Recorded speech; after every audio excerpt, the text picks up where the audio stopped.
Movie Guys Podcast presents our review of Star Wars The Force Awakens. You don't know the power of the dark side. You can find many episodes like this one, including written reviews, at movieguyspodcast.com.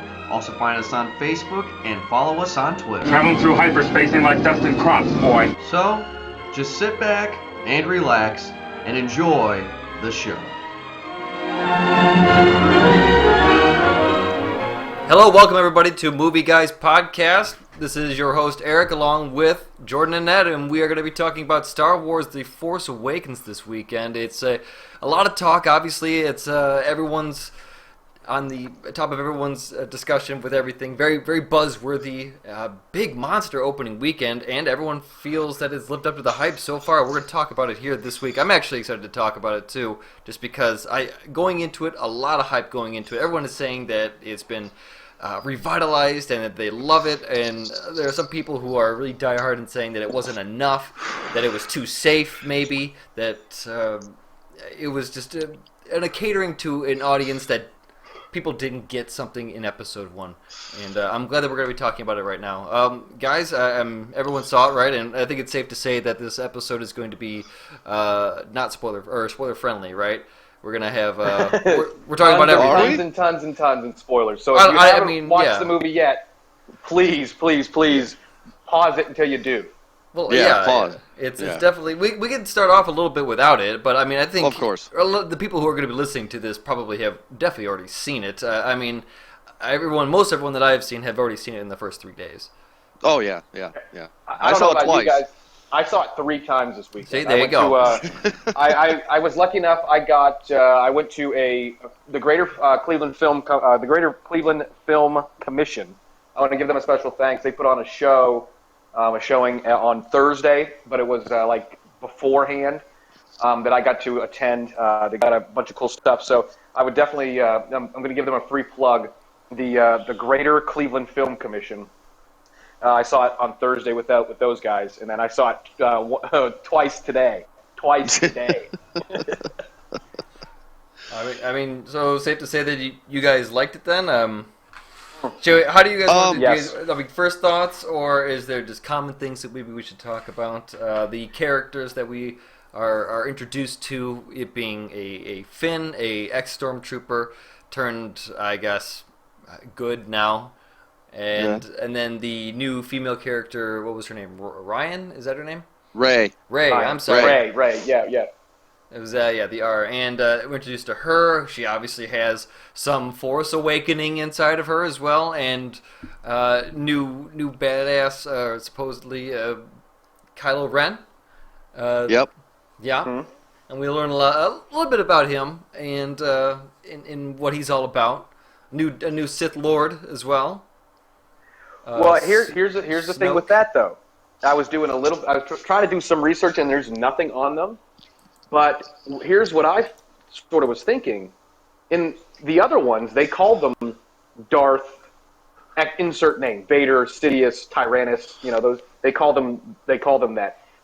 Then Darth says, that it's a Sith Lord. There are other types of Sith and Force wielders in the galaxy. I don't think these guys are Sith Lords. I think there's something else. Like they make quick mention of Kylo Ren being leader of the Knights of Ren. So he's not a Sith Lord. There are different types, and they never call him Darth Snoke. So that's just my thoughts on it. Again, these are brand new characters. I looked, I did research, I tried to dig, and I couldn't find anything. Well, here's the thing. This is what they're doing. They are pretending, and I know they can't, but they are pretending that episodes 1, 2, and 3 didn't happen. Because in preparation for this, my wife and I watched 4, 5, and 6. And not once in 4, 5, and 6 did they ever mention the name Sith or Sith Lord or Dark Lord. They always called Vader Darth Vader or the Emperor. They never called him Darth Sidious.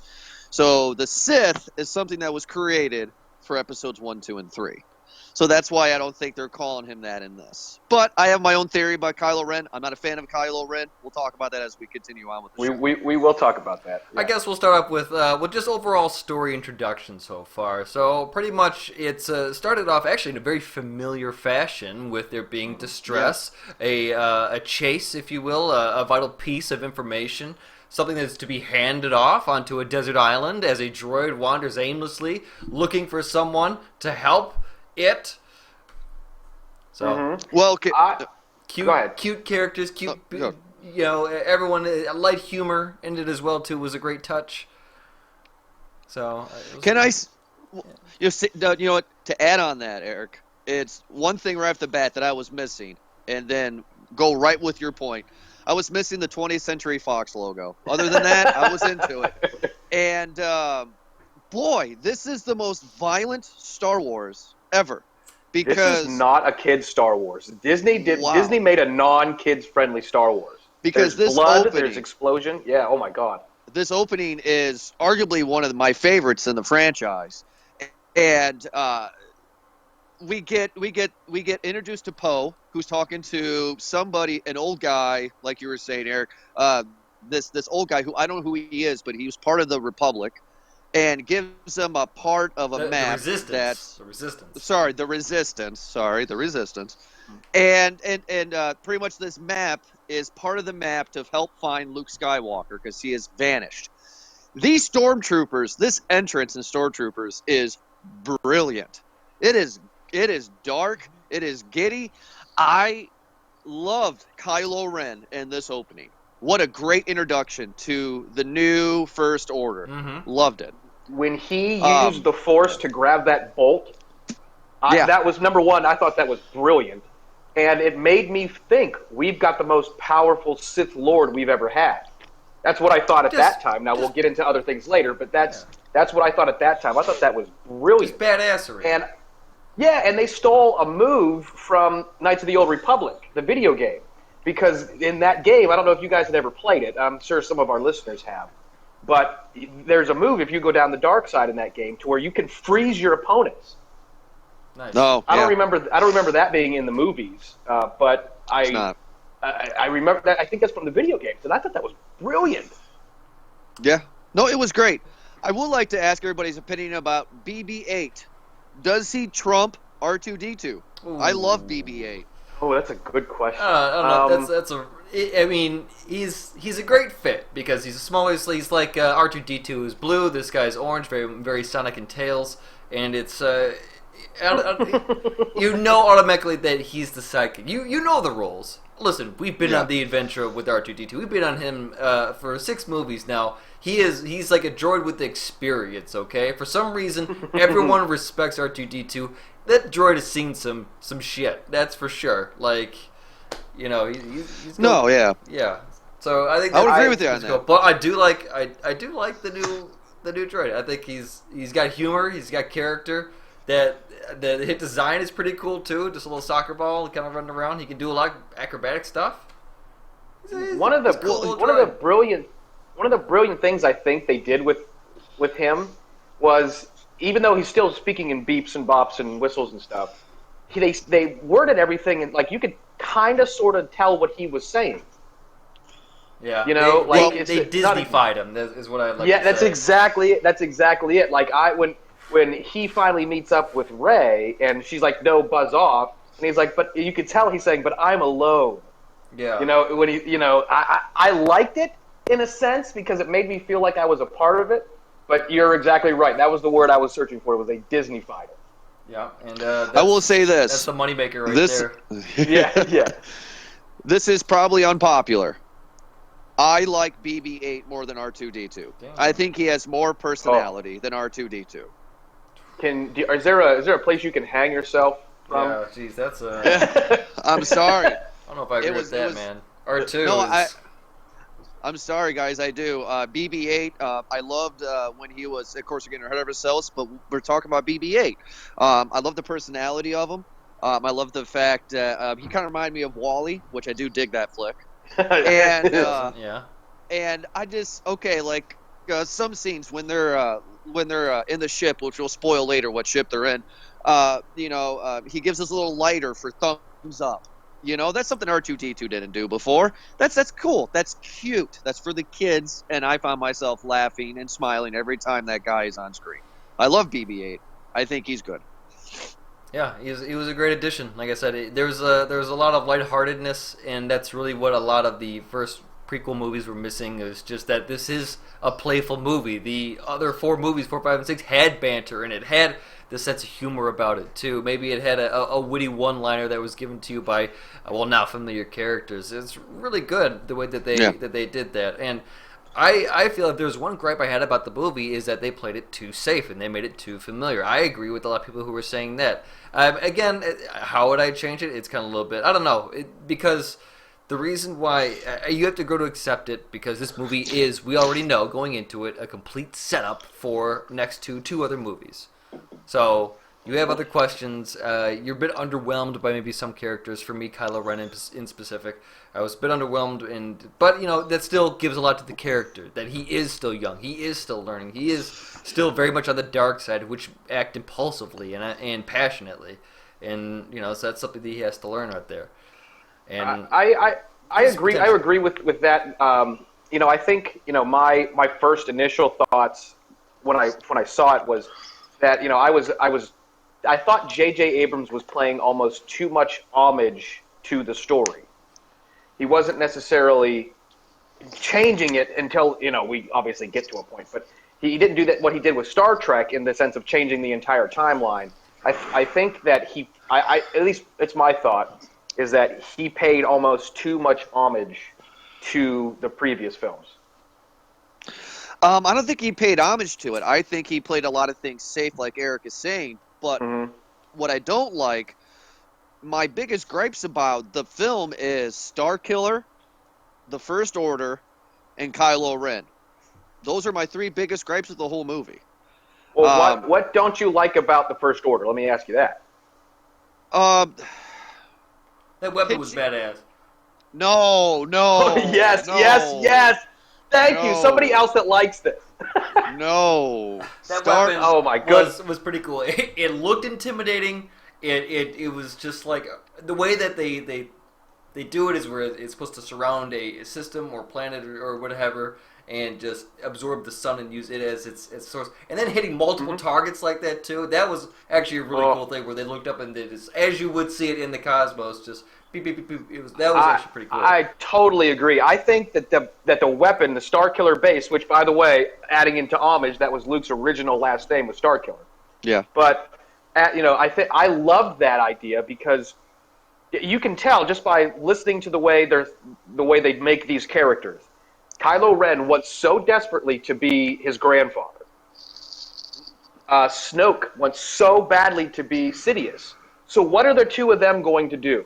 The 2 people who want so badly to be their predecessors, they're going to build what their predecessors built twice, but bigger and badder.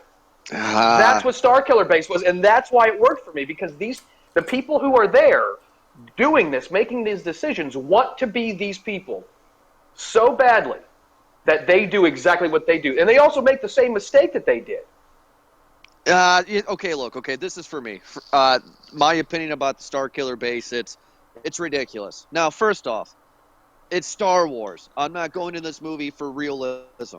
I'm not at all.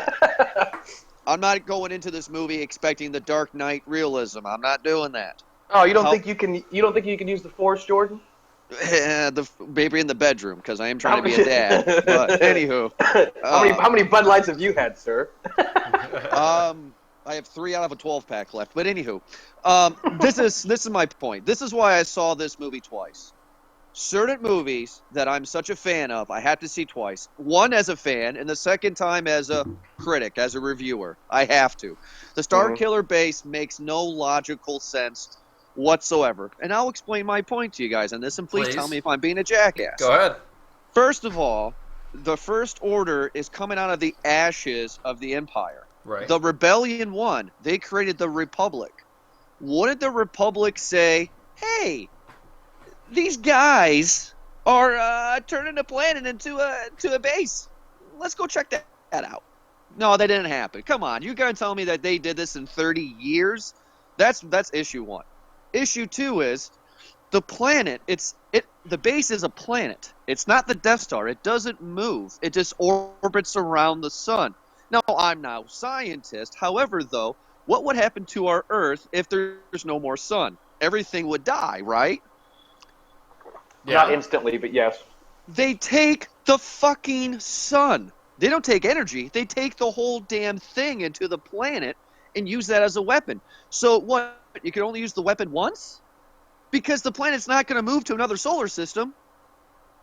That makes no sense. Okay, let's assume that there's some sort of propulsion system on the planet, much like maybe we assume that the Death Star did too. Because how the fuck is the Death Star floating from over here where they manufactured it over to Alderaan, or just so I base it off of that logic right there too. Because they didn't just build that thing in front of Alderaan either. So I'll use that logic to counter yours and just say that's what they're kind of going for. It just didn't make any sense, because it's like, hey, let's take all the energy from the sun and use that as a big, giant, mega weapon. Cool. I guess. Assume if they can build the weapon, that they can move the weapon. It's about Jordan. Jordan, that's a valid point. That in theory, because all planets move around the sun scientifically. We all have our orbit around our sun. Therefore, those ones should as well. Yeah.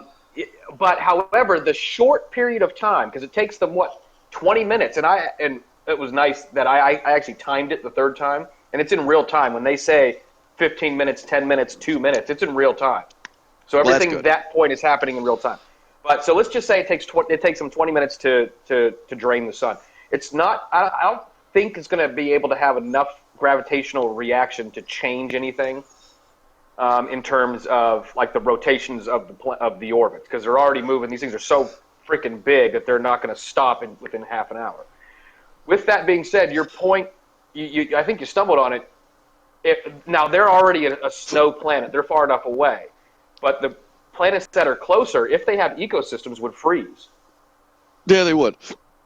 So I think you're both right. It's brilliant, but like Jordan, also like you said. Scientifically, probably not possible, but you also did say that this isn't. You're not going in this movie thinking about realistic things either. No, God, no. But I'm just saying that if you take the energy from the sun, it seems like it's a one-shot close. Well, that's what I'm saying. Yeah, I would just assume that they would just kind of go to another star that's just close by and just kind of use the same fucking thing. And they would. That makes sense. Because they're able to shoot that thing. With dead-eye accuracy, it hit 8 of its targets, and so, assume that, taking a sun's energy, a star's energy is on the plate of just like, yeah, we got that, don't worry about it, it's, Oh, yeah, no, true, because the first time I saw the movie, I was like, oh my God, this is great, and then, today I watched, and I was like, wait a minute, this makes no sense, wait a minute. Because, and of course, like I said before, because we have a lot to discuss, and I know this, we got a lot to talk about, but the First Order to me is just ridiculous. It is, if the original trilogy was tiptoeing around the idea that these are Nazis in space, this movie hits you over the head with the bat with it. I mean, especially that speech. That's why I like them. That's why I like them. So if we're going to go into the politics in this, much like in episode 2, we can do that. The galaxy, as we know it there, is a very, very big one, too. And much like how the world, our planet, is separated into different countries, we know what's going on, but it is hard to monitor everything at all the time. And so if you're at this point of the galaxy over here, and they're over here on this point of the galaxy, you could probably get away with a lot of shit before somebody is here, or you could just kind of move it. I mean, space is pretty fucking big. Yeah, I get you. Space politics is very much a bitch. But it's Star Wars, and we can just feel that, again, them being the First Order is still very much a presence, and they probably have a lot of control over whatever planets that they've already controlled over. So even if they were dismembered, dismantled, and just kind of whatever the hell, there were definitely still families, areas, little smaller things that they had that were still kind of very much empire. Yeah, I like the idea of the First Order because, number one, they're familiar. It's a familiar idea, and like you can't really deviate from what was created. Like the first 3, we knew were building to four. So you have to take the world that was already given us in 4, 5, and 6, and you have to build from that. What would happen? You've got loyalists who probably got together, and they created an idea, and then somebody, somewhere along the lines, found, or maybe it was Snoke, found the idea of bringing it all back together, possibly because he wanted to be Sidious. And now the roles are reversed. We have a government that's back in place, the Republic. The one that was there for 1, 2, and 3, and, was obviously the rebellion won in 6, so they rebuilt the Republic. Yeah. Now the imperialists are the rebellion. Yeah. The people who want to reinstall Darth Sidious and Darth Vader in the imperial rule of government for the galaxy. They're now the rebellion, and that's why I like it. And they even allude to they still have clone troopers that they can use that are at their disposal somewhere. Yeah. So, but they've obviously they've taken over a couple of planets. They had to have, because Finn, who we're introduced to almost right away in that first battle. Later, let's talk about him. Later on, when he's talking, he says, "I was taken from a family I'll never know." So my only assumption is that when these planets were taken over by the First Order, they just took all the babies and trained them as soldiers. More likely. And how many soldiers did we see in that first scene when Ron Weasley's brother, I mean Hux, General Hux, yeah. when he's when he's giving that inspirational speech, is the thing you've built, the thing you've done. We're now going to end the Republic thing. And they're all happy about it. These are. I mean, how many people did we see? So they've got a decent army, and they've had to have taken over a few systems at least. True. Well, okay, fine. So you want to talk about that, because nobody wants to listen to the show about the politics.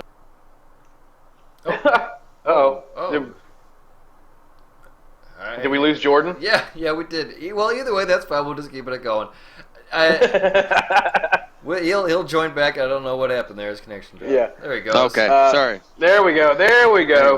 Yeah. Jordan, I think you've lied about how many Bud Lights you've had. I didn't do anything. Anyway, it doesn't matter. Okay, so Finn. I like Finn.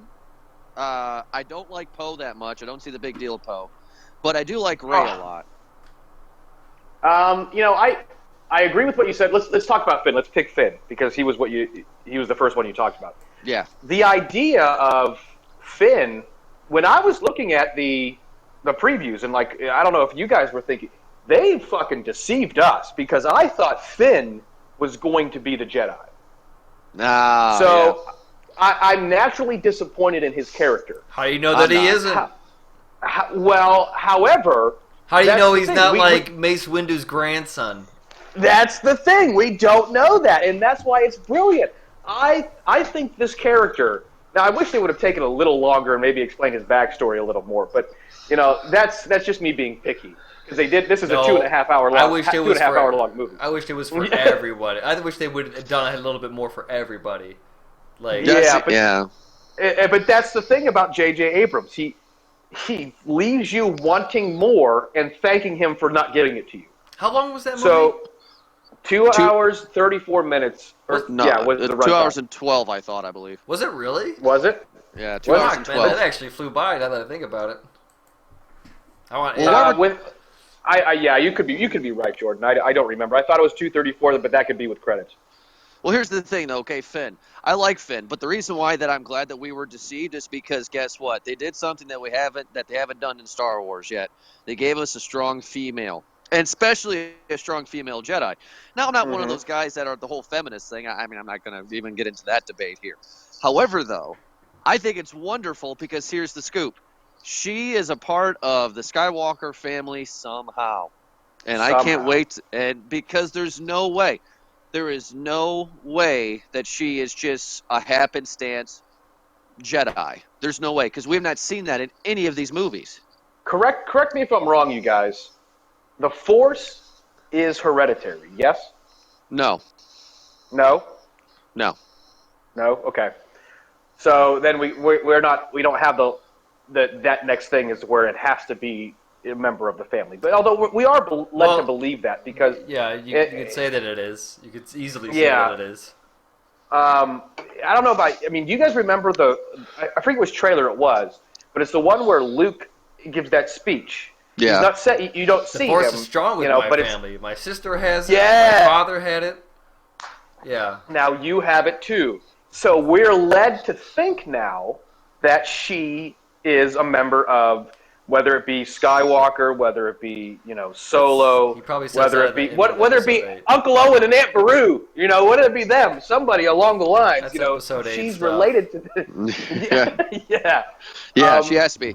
I like her though. I think she's a great character, and I love this actress. This is her first movie, and she not only is a great actress, she is beautiful as well.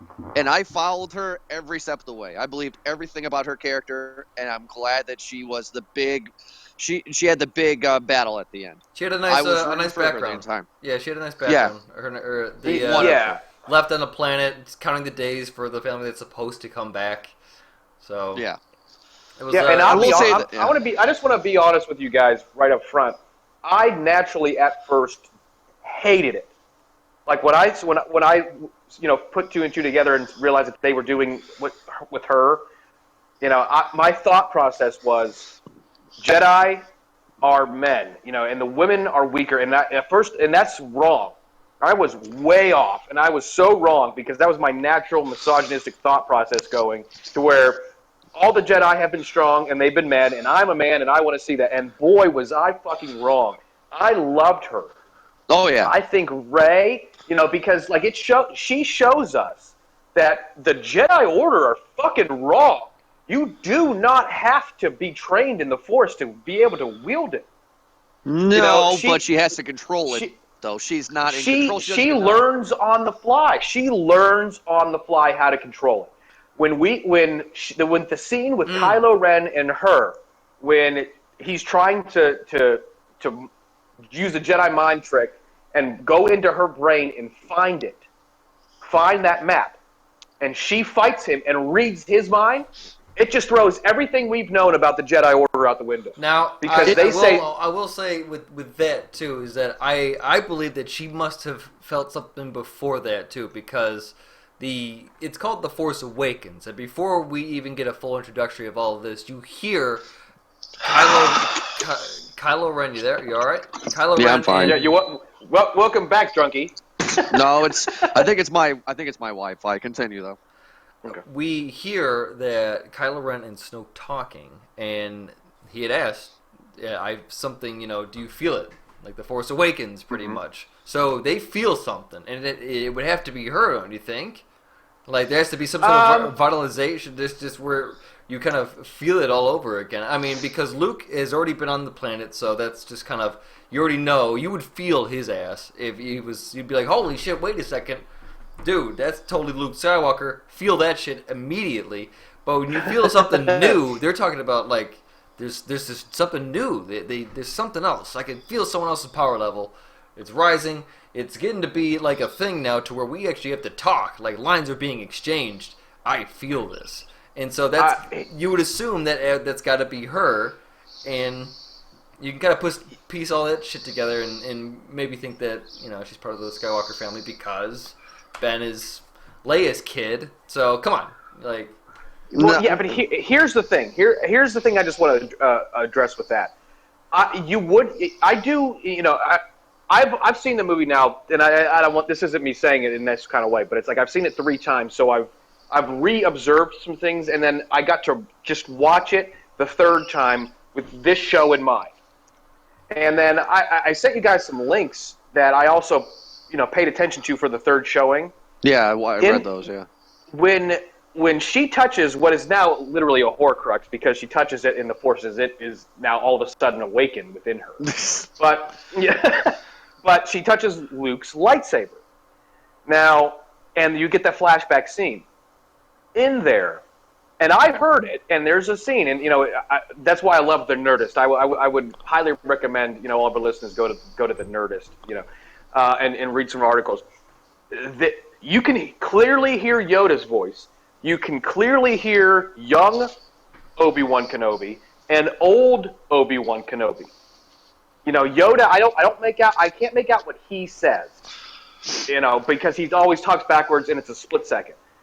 And then right after that, you can hear, Sir Alec Guinness saying Rey. Now, he's obviously passed away, and the article said that they got it from the word afraid. But then you hear Ewan McGregor's voice saying, these are your first steps. So, yes, they're banking on her now because she has a body, and these people are as we saw at the end of 6, are ghosts at their most pure. But my thought process then, and tell me if I'm out of here, or if I'm drunk and I'm high or whatever. But my thought process leads to, you're drunk and you're high. It's not just her being awake. It's that everybody, all these past Jedi now they're still there. Their Force ghosts aren't gone. You don't just theoretically go by the wayside as a Force ghost that we saw at the end of 6.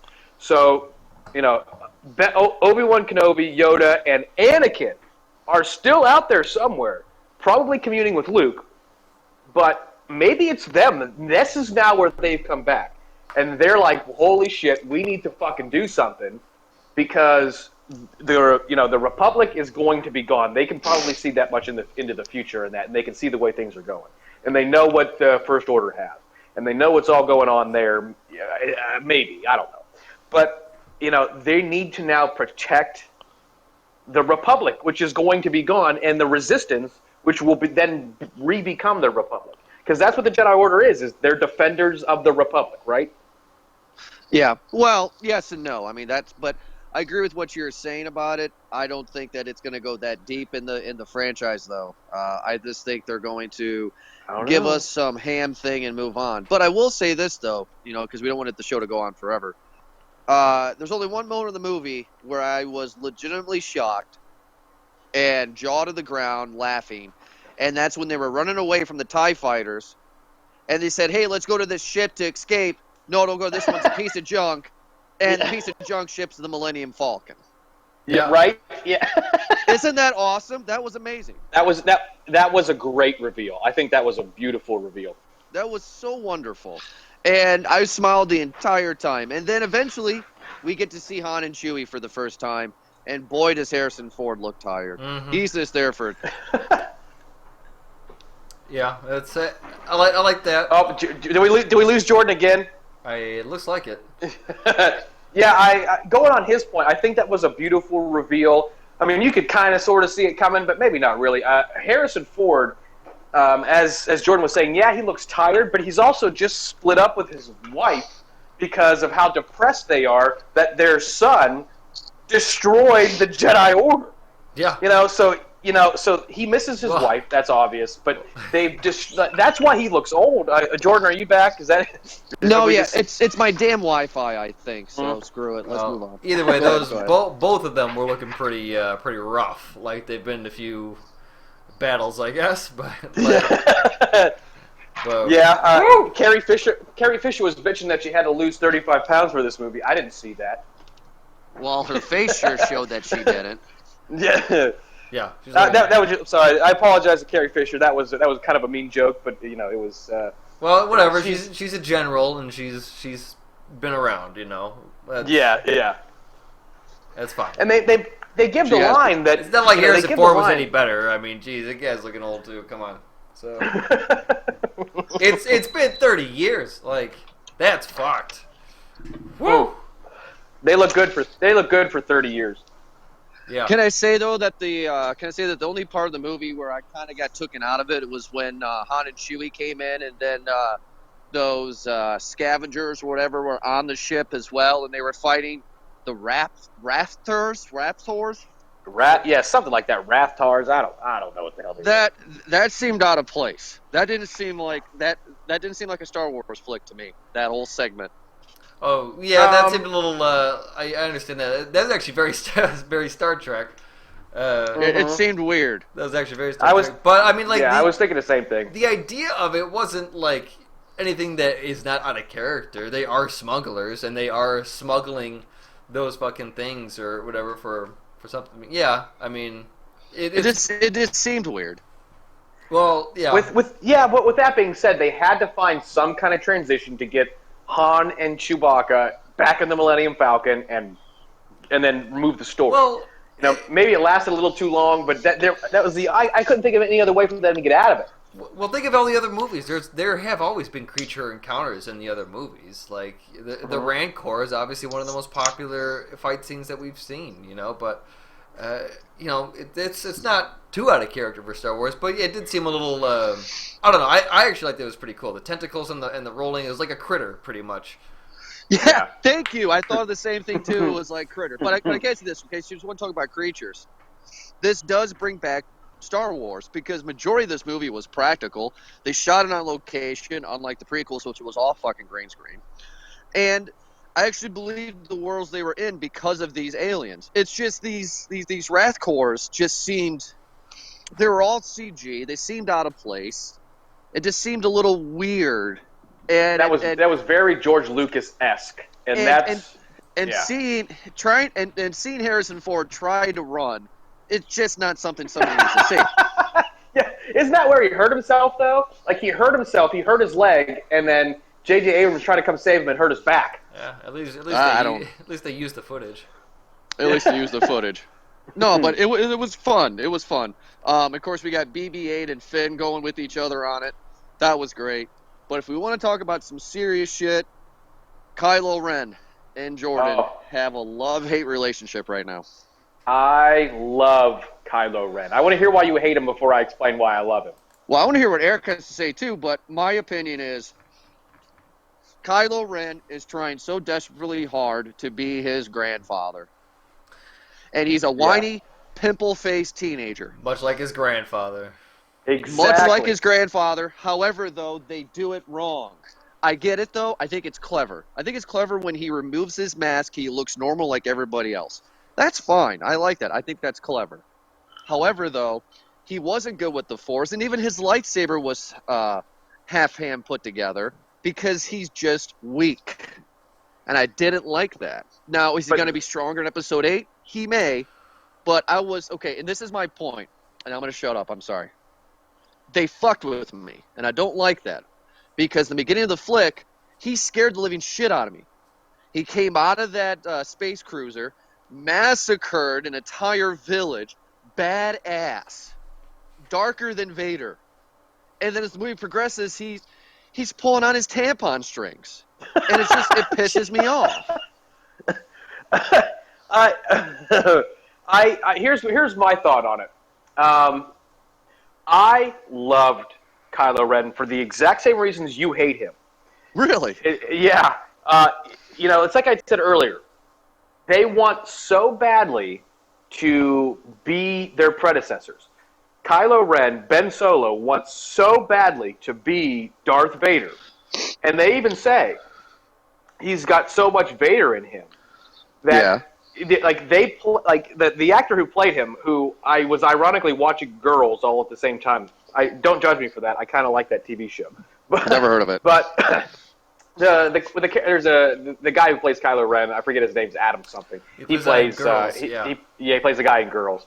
But he wants to be his grandpa so badly that he puts on that mask. He fakes it. He's faking it. And he even acknowledges the scene right after they give the big reveal that he is Han Solo's son. Right after that, and he's talking to the mask of his grandfather. It's Darth Vader's mask. He's talking to it, and he says, I think Snoke can feel that it's pulling me back to the light. Tell me what to do. Show me what to do. He is a whiny bitch.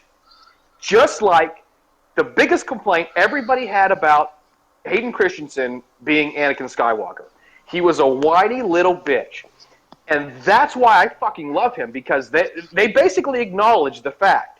And I think, that's them saying, Hayden Christensen played a whiny bitch. Now, whether that was him or that was the direction he was given, that's up for, conversation. But they played this character that way.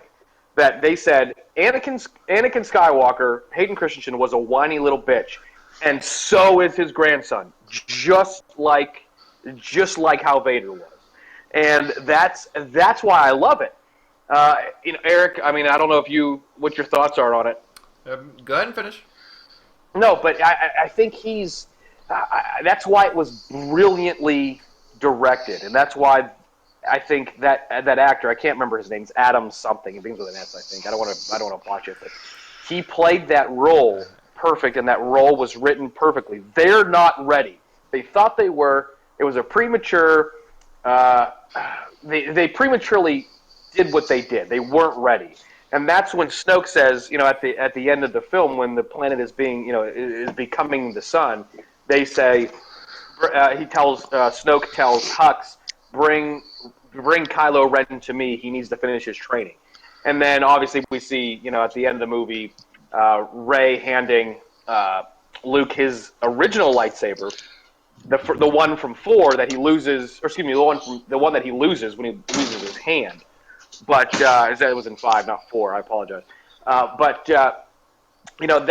it. Overall, with that character, I think it was a perfect character. There's no way they could have done it any differently. Okay, Eric, what do you think, buddy? To be quite honest, I hated him at first just because I felt that he was just very underwhelming. I wanted a little bit more from him, because Darth Vader is a very hard act to follow. Darth Maul is even a hard act to follow. So it's a bit rough to compare that to. But the more I think about, and this is really why I wanted to go see it again, but I had enough to, I'm pretty good with movies. I do believe that everything was very, very well done and just completely in setup for the next movie. That's exactly what it was. So the dark side, as you know it, is a very passion-driven part of the Force. They act very much, Anakin was very emotional, as we all know there, right? And anyone from the dark side was pretty much just that's what it was. It consumes you and you act out just out of hate. It's quick, spite, fucking fast action and shit. But he, he was in training with Luke. That's what happened. And then something had happened, obviously. Luke felt so bad about it that he was just like, well, I need to go hide, actually. And he's got to be in hiding, we can safely assume, for maybe 15 plus years. Assuming that Ben is maybe 30-something years old. It was 30 years after the Battle of Endor. I'll agree with that on that. So we'll just assume, just for argument's sake, to do that. Either way, if my numbers aren't too far off, that's what it is. But at the same time, something then must have happened, because Ben was cool. Ben being Kylo Ren, everybody. Ben was cool with everybody, and obviously going into training for Luke. And then something happened where Luke felt bad, left, and Ben, hates both of his parents, never to see them again, going to war against them, and I'll announce the spoiler right now, killing his father, Han Solo, on the bridge. Something must have happened there, and we don't know that yet. And he's doing it, just as you guys said, hold on, just as you guys had said that he acted too early out of this. Obviously he did, but it must have been fucking dark. I think that's going to be our big reveal at the end. That's going to be the twist. Yeah, I actually agree with you on that, Eric. 100% true. Yeah, I agree. So I can only hope that through this journey, that Kylo Ren doesn't pussy out and be like, oh, well, I never made it. I hope that he does achieve some level of just badassery, that he is his inspiration, Darth Vader, and more maybe. That I want him to be like this fucking ultra super. That mask and the voice is too badass to ignore that. I love the fucking just the costume design on that. It is so awesome. That saber is pretty cool too, with the jaggedy, unstable fucking the beam where it's just rough and ragged, and you can just see like the little strips just kind of getting out. Just you could tell that it's just a messy fucking blade. I love it. I thought the actual presence that he's supposed to be giving to you, the image, the emotion is there. I really like it. But I hope that they develop the character, and I'm sure that they will, much more, because we just need to know that. We need that part. That's one of the missing pieces in the construction of the saga of Kylo Ren. I agree with you. Yeah, 100%. If I can, I just want to add one thing real quick. If you had mentioned passion, a key word, as about Anakin turning into Darth Vader and Ben Solo turning into Kylo Ren. I don't know if either of you know it, and I just pulled it up so I can get it verbatim, but there is a Sith code.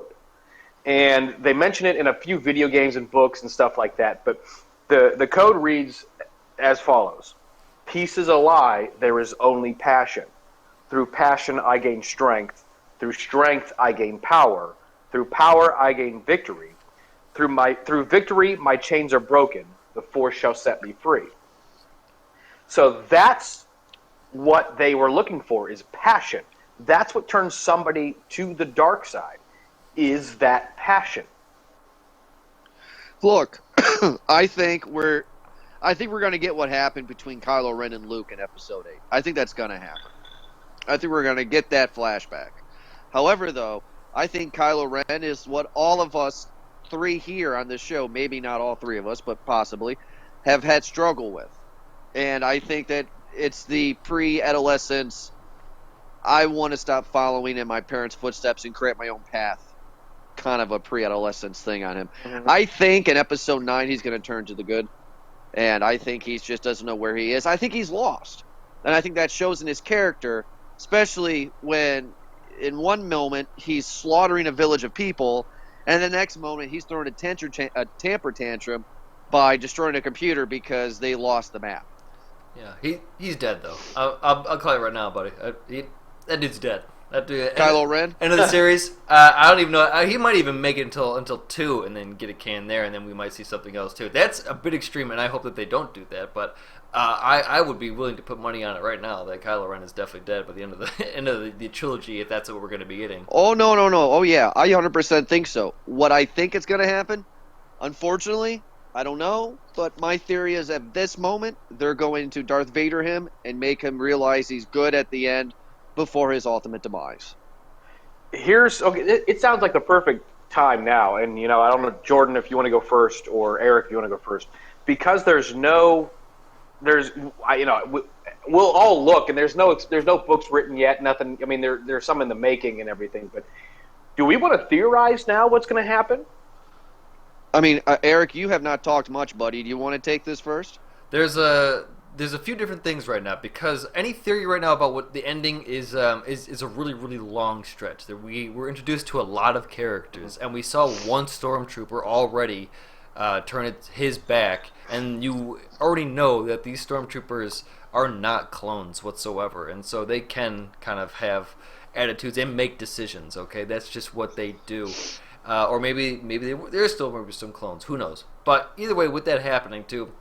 Because we saw Captain Phasma do some. I mean, like, what is she doing? Because she was kind of established presence, but all she did was really willingly kind of disable the shields on the oscillator, or whatever the hell it is, for their weapon. So that was kind of like, where is she at? How, so maybe that's a little more backstory we can get into too. Or if they're just gonna ignore her character and have her be Boba Fettish, that's fine. And what's gonna happen?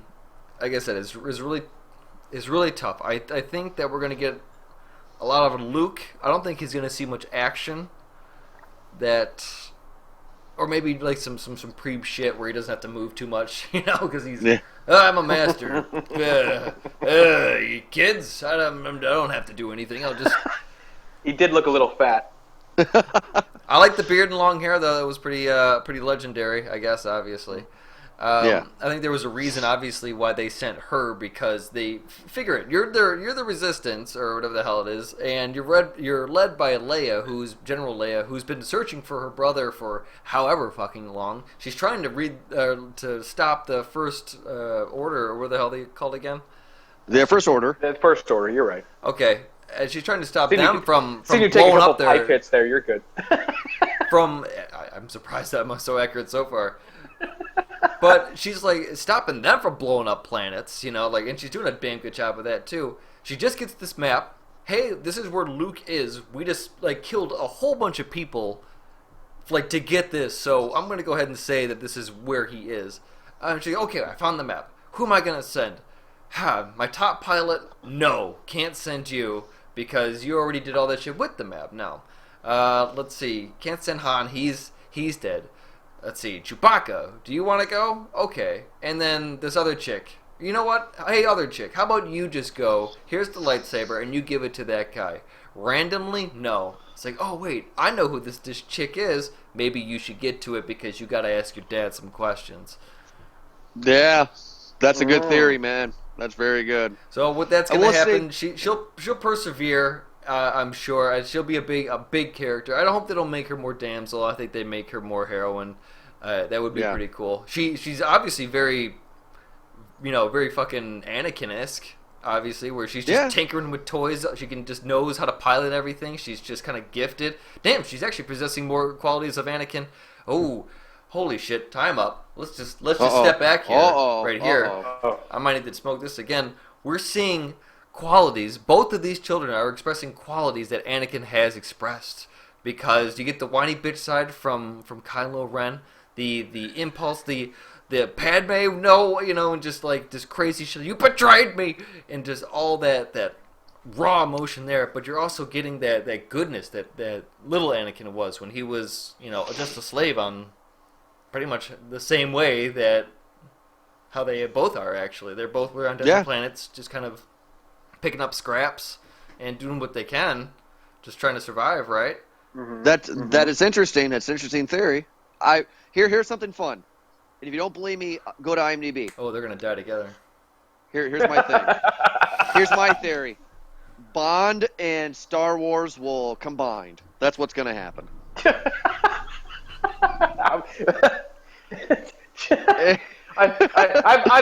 I've had a little bit of hash oil, and I'm about a half a bottle of whiskey in, but I don't think they're gonna have James Bond and Star Wars. Guess what? Here's the thing. Daniel Craig is in this movie, by the way. I just want to point that out. I know. That's what I was going to say. He's the stormtrooper. He's the stormtrooper. Yes, where when she learns and she convinces the stormtrooper to open the door and leave his gun. That's Daniel Craig, and that's Eric, did you know that? Amazing. Yeah, I actually wanted to talk about the because I stayed for the credits, and I was just like, wow, there are a lot of names in here that are pretty funny. Bill Hader, BB-8 consultant, voice consultant. Yeah. I was so shocked when I heard that Daniel Craig was that stormtrooper that she mind force thing, whatever, mind control. Yeah, there was a lot of people in here. Simon Pegg is. Yeah. Judah Freelander, if you guys know him at all, was in it too. There's a lot of people. Mm-hmm. No, Eric, I actually agree with your theory. I think she is Luke's daughter, and I think we're going to get that reveal in the next flick. And I think they're going to have an epic battle. But I will say this, though. I don't know if you guys agree with me or not. The one thing that I do miss from this movie that I got from the prequels that I liked was a pretty epic lightsaber battle. This seemed very old trilogy to me. And since the new trilogy was so choreographed beautifully, which maybe all of us can probably agree on that regardless what we think of the new trilogy, those fights were pretty awesome. The dog fights were really cool. Yeah. Yeah. I was missing that in this. I was hoping, okay, Finn's not a Jedi, so he's gonna just do whatever. But as soon as Ray, I thought it was gonna be beautifully choreographed and just flips, and we got none of that. But that's the beauty of it. That's what the point I was saying earlier. Like she's not trained. She has nothing other than the ability to use the Force. She's learning. She's teaching herself how to use the Force. Which neither does Kylo Ren then, right? Because Kylo Ren was trained by Luke. Luke trained Kylo Ren, but he was raw. And we don't know how many years ago this happened. And we got some Snoke training in there too. Yes. So he knows how to wield a lightsaber, and at the same time, adding in Finn, in theory, his training should have been put upon Finn. The same type of weapon training. Like Finn probably was never trained with a lightsaber. That's almost obvious, but he had to be trained with some kind of hand-to-hand weapon.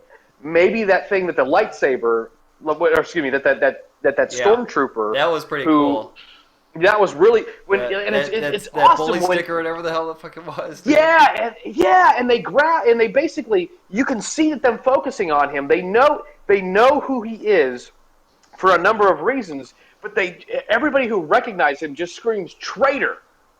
And then, that stormtrooper who screams traitor, he's got this random electrified bully stick that is lightsaber proof, is beautiful. It's so thought out because, like, they know that maybe it's not going to be Luke, but they're thinking it's going to be, but maybe somebody's going to have some type of weapon, so they have to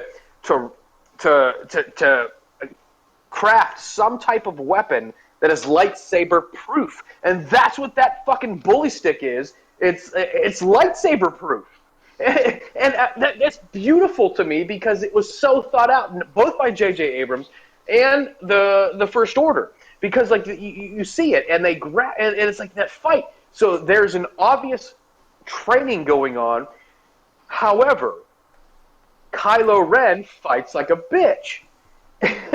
And like that's another reason, like he's so overwhelmed by what's going on, and they all have the same all have the same training. They all have the same training.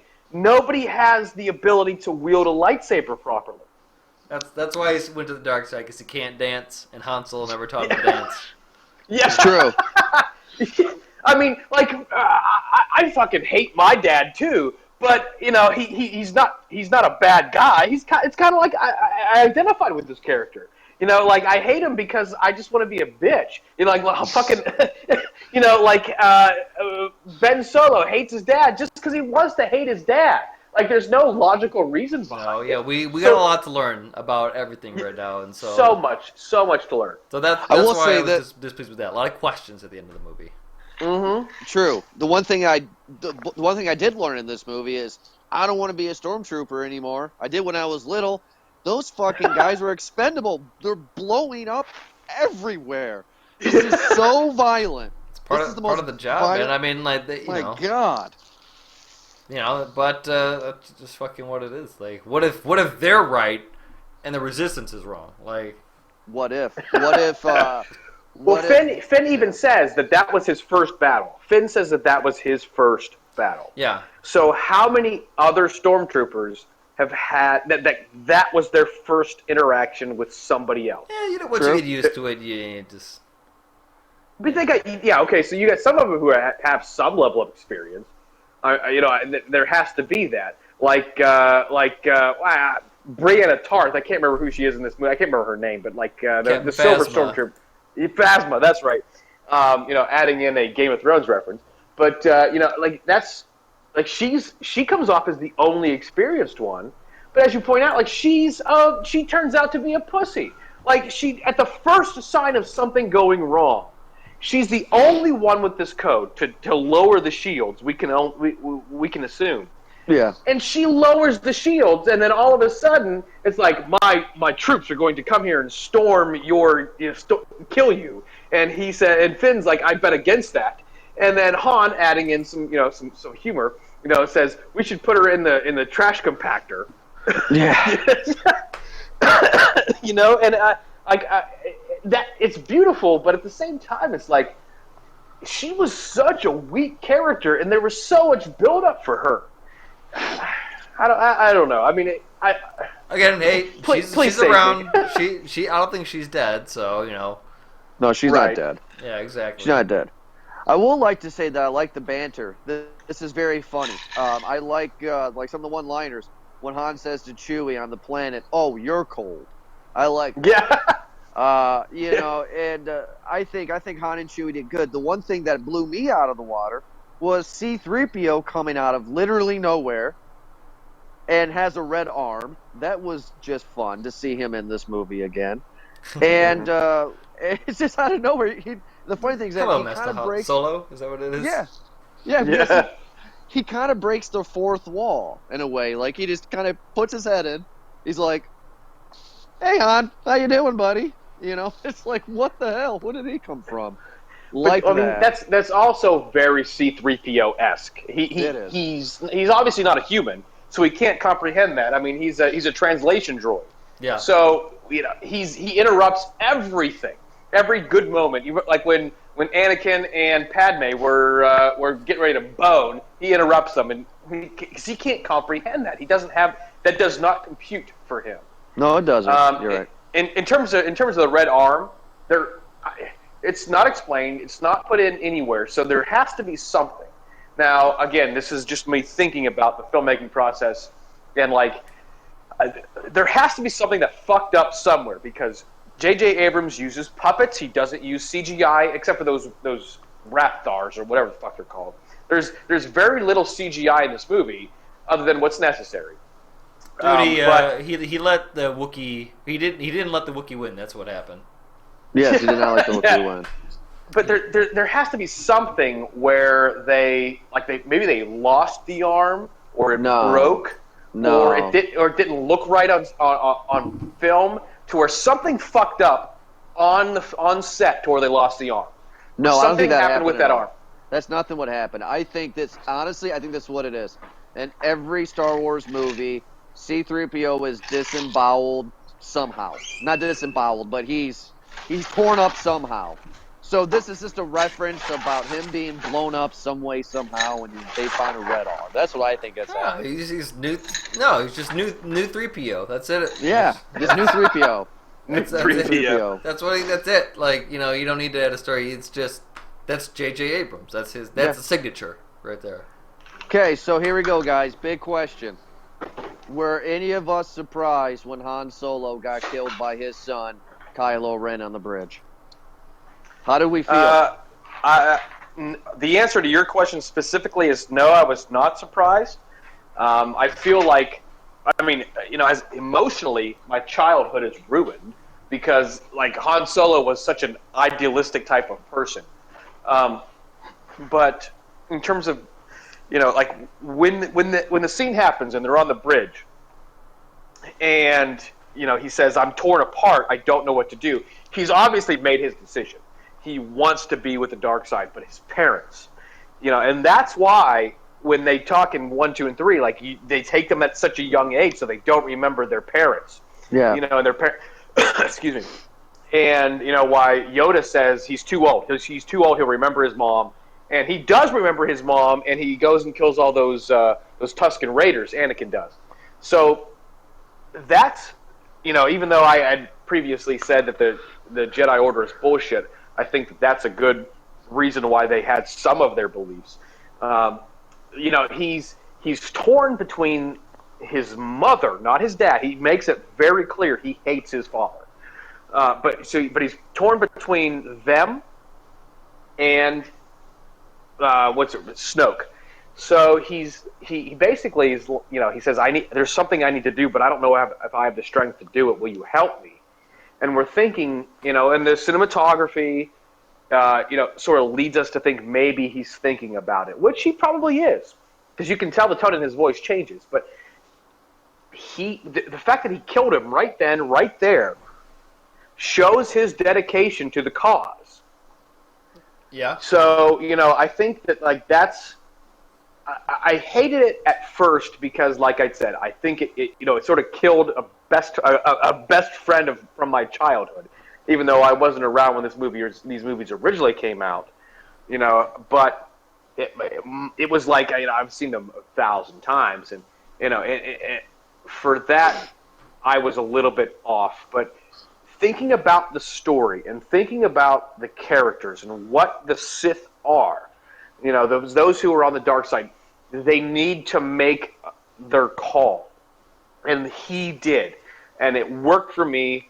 And we'll see in the next, couple of years where the movies and the storyline takes that. But, it was beautiful. It had to happen. This is new Star Wars. Okay? This is This is new Star Wars. Han's dead. That's it. It's a new one. There's a new robot. There's a new droid. There's some new cats with some new force powers. Okay. Mm-hmm. This is we already knew what we were getting into. This is number 7.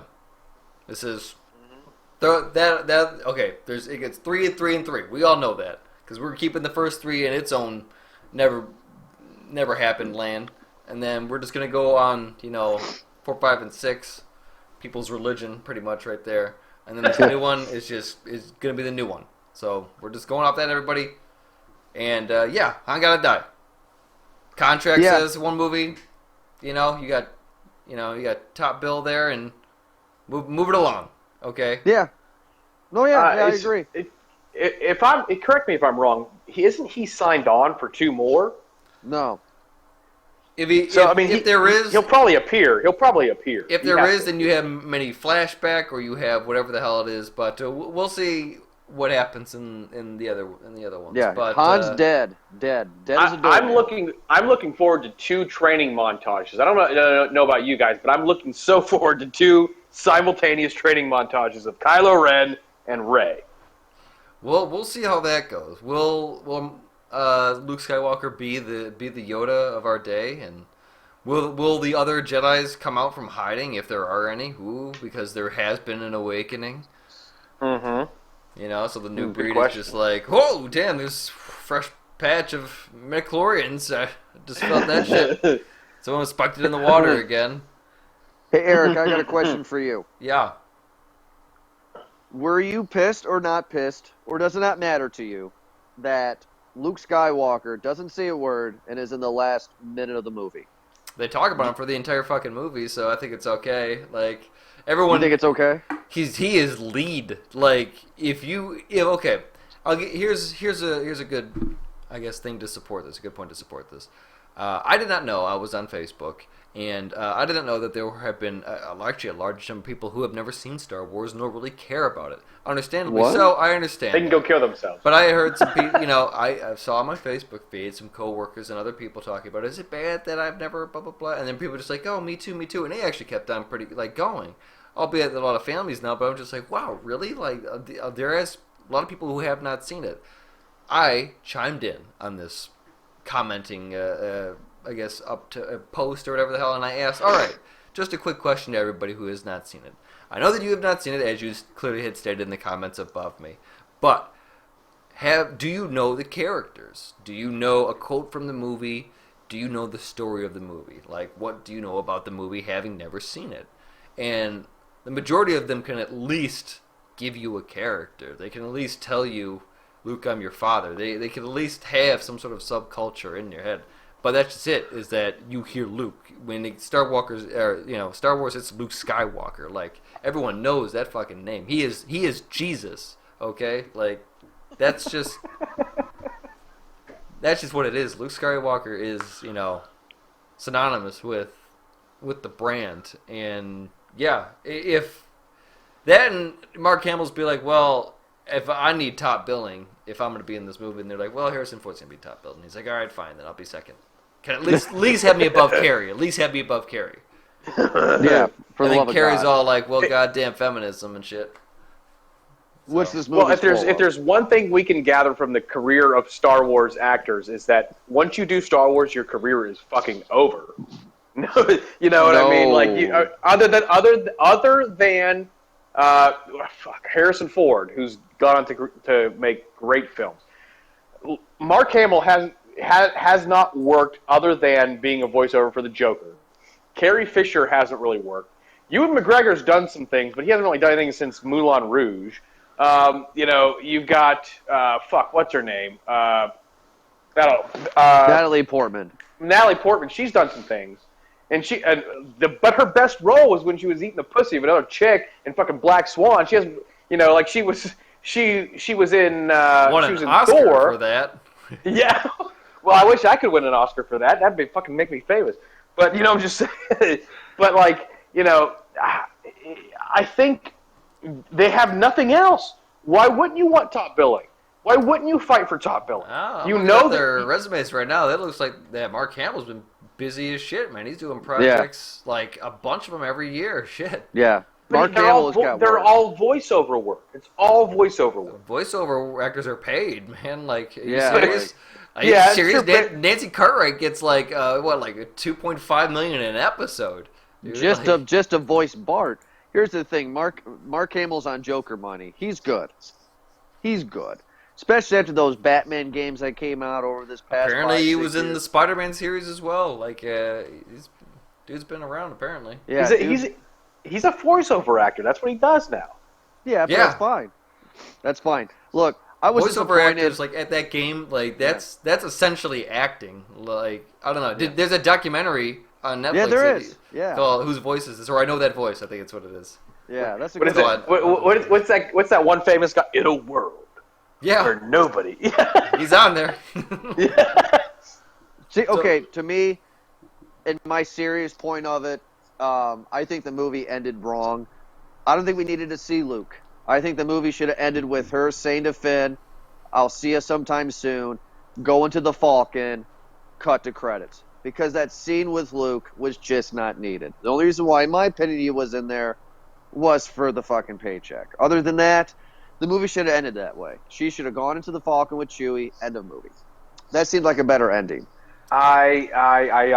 Jordan, I love you, but I disagree with you so much. You don't have, that's fine, of course. That's what I thought.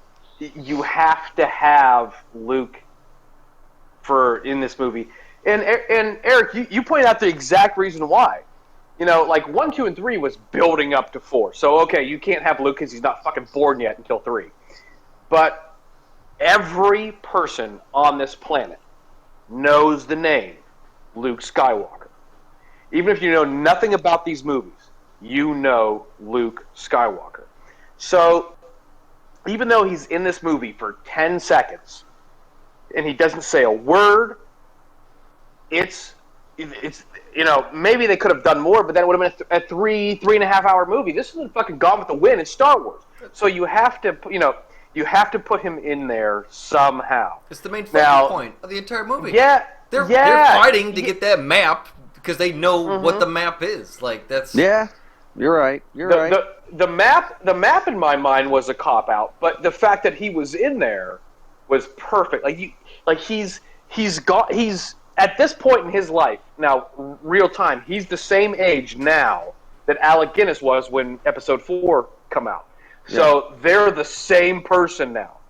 Now we know that from the prophecy of Anakin being the one that's turns the Force back to the light side and blah blah blah, all that bullshit we know from the other movies. He tried to rebuild the Jedi Order. He tried and failed. So he, like his father before him, is kind of a whiny bitch. So he just goes into hiding. One thing happens, which we'll find out. We don't know what it is, and Eric, you pointed that out earlier. Something fucking happens, and he goes into hiding. He doesn't want to fight Snoke. He doesn't want to fight his nephew. He just goes into hiding in the equivalent of Northern Ireland somewhere. But and I just want to point this out. When they're talking about when Kylo Ren is interrogating her in his little chamber, and we discover that she has the Force. He says when he's talking about what he sees in her mind is some little island somewhere surrounded by an ocean. Where do we find Luke? On an an island surrounded by an ocean. There's something there that they're going to explain. She touches the Horcrux and she sees it, sure, but whatever. There's something there. There's something there. Oh yeah, I mean, obviously everything is set up exactly for it. I don't know what Finn's role is going to play in all this. Like, I don't know how he's just stumbling onto all this because, as we see right now, nothing is by accident. It is the works of the Force. Like, that's a big part of it too. He's going to be a watered down Han Solo. He's going to be a watered down Han Solo. It's been explained always by like the likes of it before that the actions of the Force are intentional and everything. It's just you have to bring balance to it. That's why so you don't have this fucking Force thing just go around and be like, oh, these fucking things going to happen. This plan's going to go here. You need to bring balance to the Force pretty much. So there always has to be a good and bad. But that's just part of it. It's part of the religion of Star Wars. What I will also say... Go ahead. Sorry, buddy. Go ahead and add this. I was going to move to the next segment. Okay. I was just going to say this. What I like about the writing in this is they go to the planet where Han knows that little alien with the glasses, right? And this Maz, is where plays by Lupita, whatever the hell her name is, Oscar Award winner. Okay. What I liked about this writing was they obviously knew that they were going to introduce Anakin's lightsaber that Luke had. Okay? Mm-hmm. How the fuck are you going to introduce this? He got his arm cut off with the lightsaber in Cloud City. Nobody's going to find that fucking lightsaber. So when Han Solo asked the question that I asked, how'd you find that lightsaber? My opinion in good writing is she's like, it's a long story, I'll tell you later. And moved on. Now, see, to me, I know I'm bringing up little stupid shit, but to me, that's just good writing and somebody that gives a fuck about the actual property, unlike George Lucas. You don't know anything about Maz, but she knows apparently Han Solo and knows him well. Like, Yes. we don't know anything about Maz. We do know that she's been around for a very, very long time. That's for sure, because she seems to know things that not a lot of people know. She seems to, I think through her wording, lived through that war that they were battling through. So, I think Maz knows what she's doing. And wasn't what would they mention about something about the Temple of the First Jedi? Was that something where Luke was training Kylo Ren? Is that No, Han said that the rumors were by the people who knew him best. That's where he wanted to go. That's where they end up in the flick, right? Well, no, there's no temple. We don't see anything, but like they're saying, Han says when they're talking about, oh, it's all true, everything you had ever heard is all true. The people who knew Luke best think he went to find the first Jedi temple. Maybe he found it, maybe we didn't, we don't know yet, but where he's at, we can theorize that the first Jedi temple is there somewhere. Okay, all right. Ed, I'm sorry, but what was your question you wanted to ask me earlier? I'm sorry. Well, I wanted to ask you both. Okay. I was going to say, Jordan, you can go first, and then Eric, and then I'll go.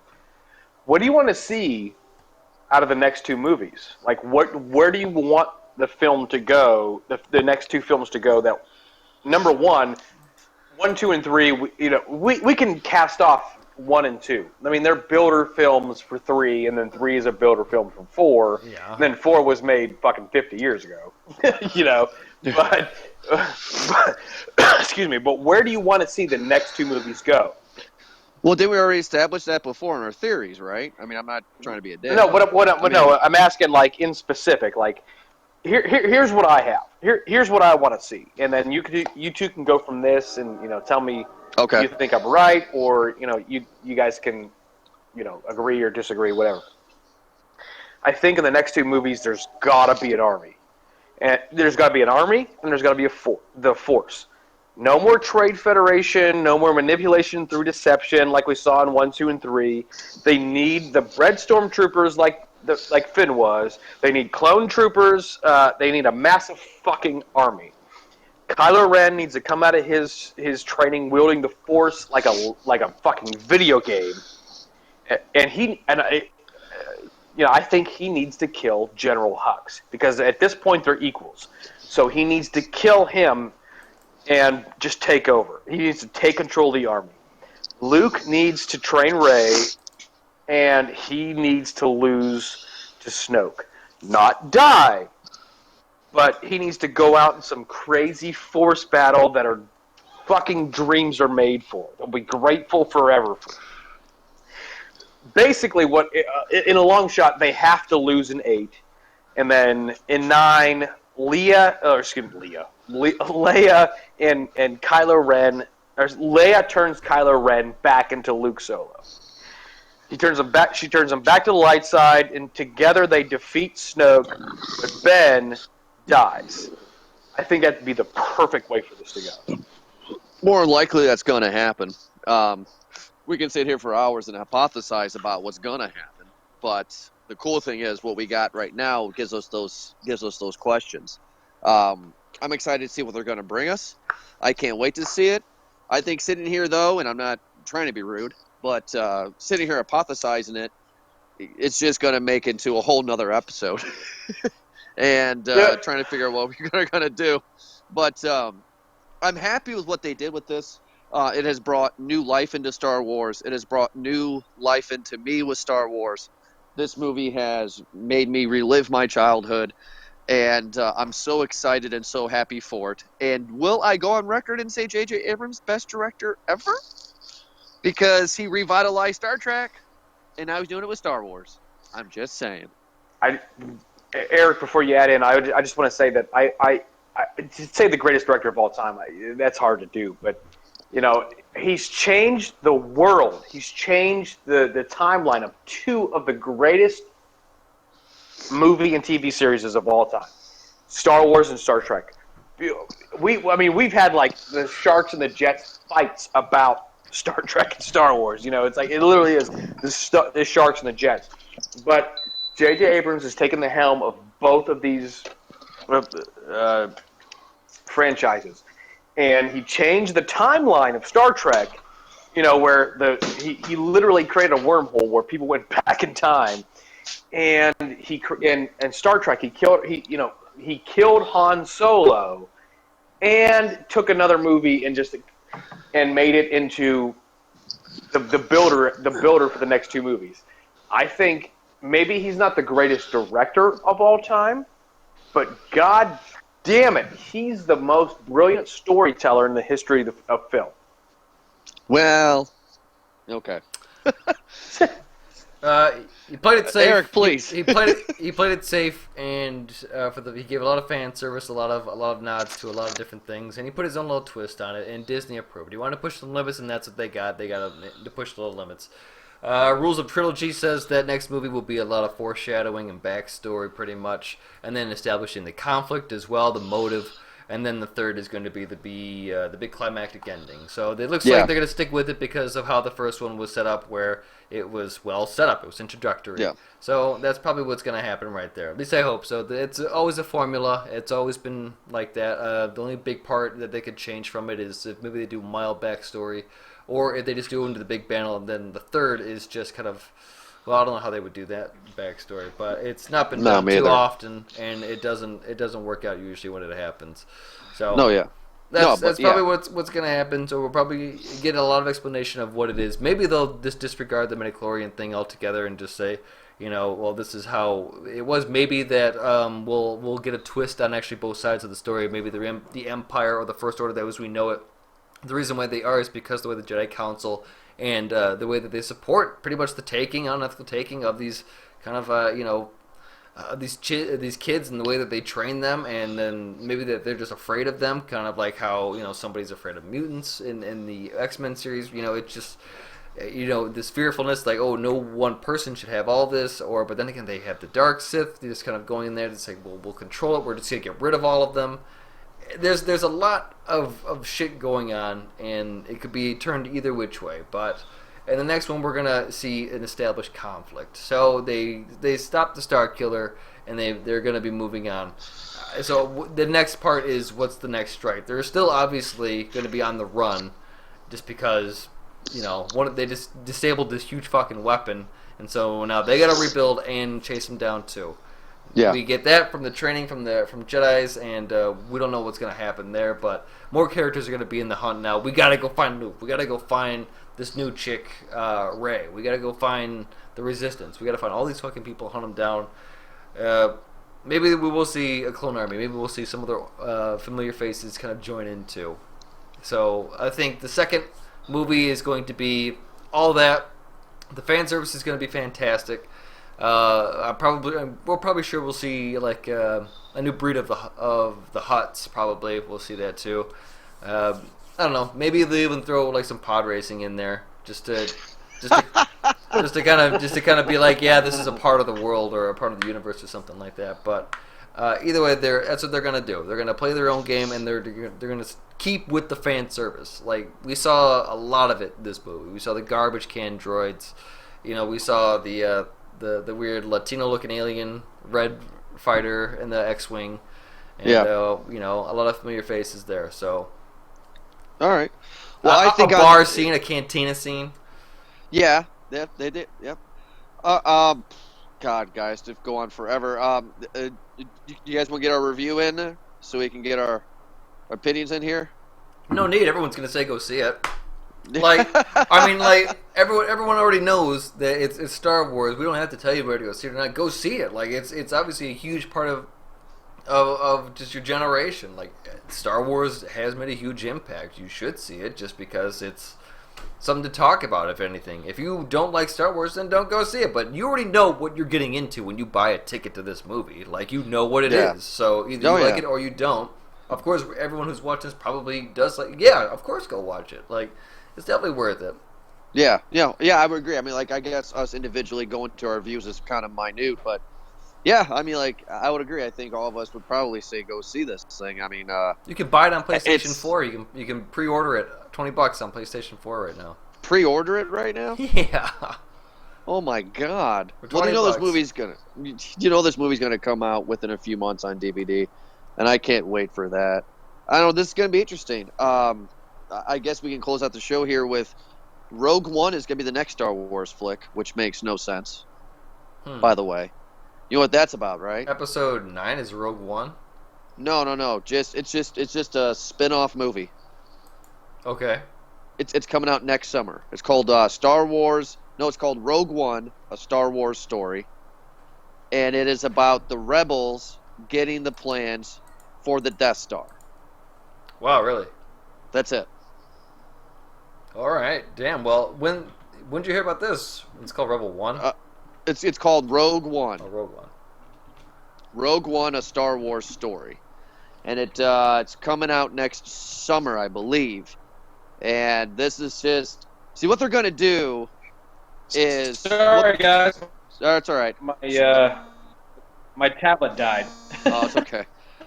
So we were just talking about Rogue One, about the new one. So what they're gonna do, Eric and Ed, is they're gonna release the Star Wars episodes movies every other year, like every 2 years. So in between, we're gonna have spin-off movies. So Rogue One's gonna be the first one, and then in between Episode 8 and Episode 9 is gonna be a Han Solo spin-off, where how Han Solo becomes Han Solo. So basically, Star Wars is turning into a comic book franchise. All right, fuck it. Well, they're getting Disney-fied, so that's what they're doing. You can't bitch about it because like they're getting Disney-fied.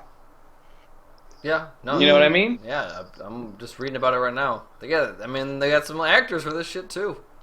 Yeah, Rogue One is going to be Rogue One's going to be an interesting one. Again, Rogue One is a prequel between 3 and 4, and the whole movie's about how the Rebel Alliance got the plans to the Death Star, and it's going to end where 4 begins.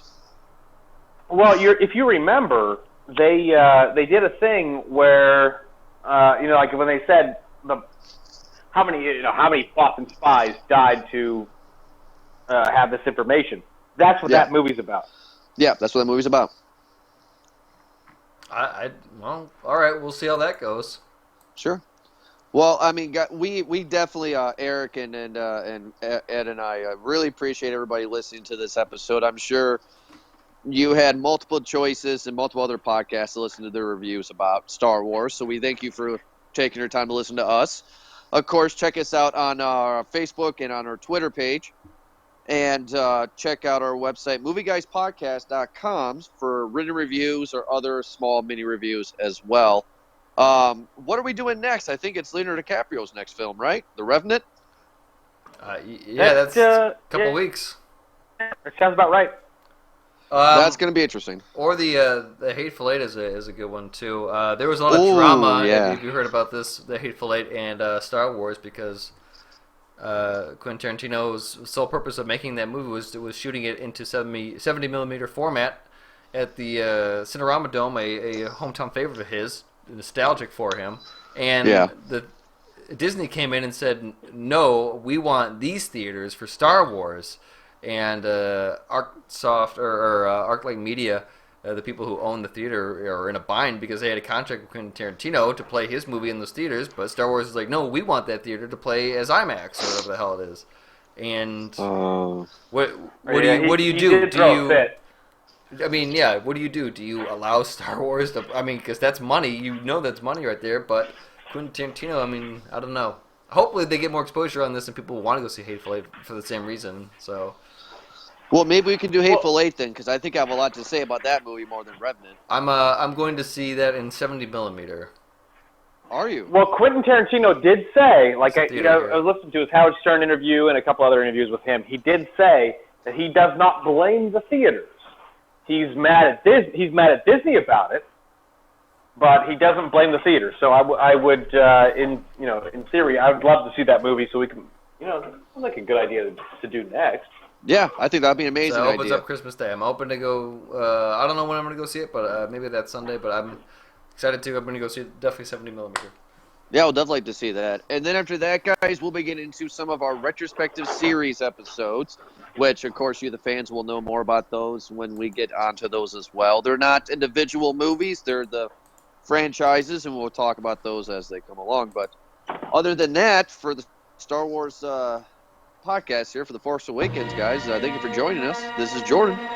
This is Eric. And this is Ed. Take care, guys. Have a great evening. And have a good holiday.